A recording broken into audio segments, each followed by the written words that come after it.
ദാ നമ്മൾ ഇന്ന് നിങ്ങൾക്ക് കാണിച്ചു തരുന്നത് കോഴിക്കോട് പന്തീരങ്കാവ് അങ്ങാടി തന്നെയുള്ള ഒരു സ്ഥലമാണ്. ഇതാ നോക്കി, വാഹനങ്ങൾ അങ്ങോട്ടും ഇങ്ങോട്ടും ചീറിപ്പായിണ കോഴിക്കോട് പന്തീരങ്കാവ് ബൈപ്പാസിലൂടെയാണ് ഇപ്പം നമ്മൾ യാത്ര ചെയ്തുകൊണ്ടിരിക്കുന്നത്. ഈ പന്തീരങ്കാവിനെ കുറിച്ച് പറയുകയാണെങ്കിൽ കോഴിക്കോട് അങ്ങാടി കഴിഞ്ഞാൽ പിന്നെ അതുപോലെ വാണിജ്യം നടക്കുന്ന ഒരു സ്ഥലമാണ് കോഴിക്കോട് പന്തീരങ്കാവ് അങ്ങാടി.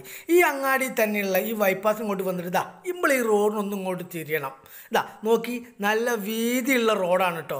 ഈ റോഡിന് നമ്മൾ നേരെ ഇങ്ങോട്ട് തിരിഞ്ഞ് കഴിഞ്ഞിങ്ങോട്ട് വരുമ്പം ചെറിയൊരു കയറ്റുണ്ട്. ആ കയറ്റം അങ്ങോട്ട് കയറി ചെന്ന് കഴിഞ്ഞ ഉടനെ തന്നെ കാണുന്ന സ്ഥലമാണിത്. ഇതാ നോക്കിക്കളി, എന്താണ് ഈ കാണുന്നത്?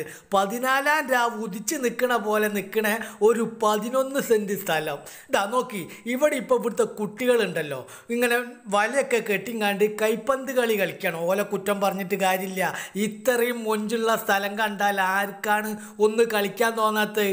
ഞമ്മക്ക് നിങ്ങളോട് പറയാനുള്ളത് എന്താണെന്ന് വെച്ചാൽ അറിയോ, നിങ്ങളെ കയ്യിൽ കായുണ്ട്, നിങ്ങൾ വേഗം വന്നോളി.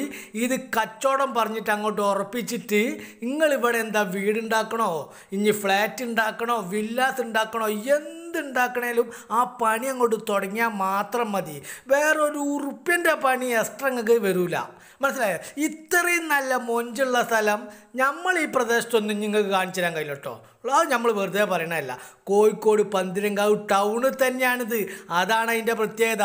ഇവർ ചോദിക്കുന്ന വിലയോ ചെറിയ വിലയാണ്. പിന്നെ നമുക്ക് നിങ്ങളോട് പറയാനുള്ളതെന്ന് വെച്ചാൽ, നിങ്ങൾക്ക് ഇതുപോലെ വീടോ ഫ്ലാറ്റോ വില്ലാസോ വിൽക്കാനോ വാടകയ്ക്കോ എന്തിനെങ്കിലും കൊടുക്കാണ്ടെങ്കിൽ നമ്മളെ വിളിക്കണം. നമ്മളത് ചൂടപ്പം പോലെ വന്നിട്ട് നിങ്ങൾക്ക് കണ്ട് കച്ചവടമാക്കി തരും കേട്ടോ. അപ്പം നിങ്ങൾ വിളിക്കാൻ മറക്കരുത്. നമ്മൾ പറഞ്ഞിട്ടുണ്ടല്ലോ, നമ്മളൊന്നും നിങ്ങളോട് പൊന്തിച്ച് പറയില്ല.